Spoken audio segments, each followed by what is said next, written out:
It's a region that's the hotbed of activity, hotbed of war activity actually. So what we have here is a map that that gives a picture of the routes that the students can take to get to India.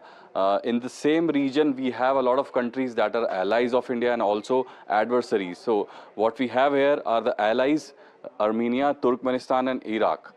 So these are some of the routes the students can take to get to India. Some students have already gone to Armenia, and from there they have just come back to India. Some students could also be on their way to Turkmenistan. It's not confirmed, but that's the way they can take, because that's an ally. Also on the other side is Iraq, neighboring country of Iran.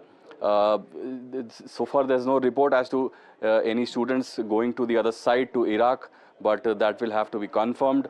And also one more route is this Persian Gulf route. This is one of the busiest routes in the whole world, and students could be transported through this route via Qatar, Bahrain, through this route, Gulf and Gulf of Aden. Through that they can reach Mumbai, and from there they can go to their respective states. So these are the routes that they can take, and now we have some of the countries that will be off limits for India because they are not India's allies. Of course, it's Turkey there, Azerbaijan, and Pakistan, as well as Afghanistan. With Afghanistan, India doesn't have former diplomatic ties, so that will be difficult. Pakistan, of course, is an adversary, so that won't be possible to evacuate Indian students via Pakistan. Turkey as well has had some bad, the relationship between India and Turkey has been severed because Turkey has openly supported Pakistan.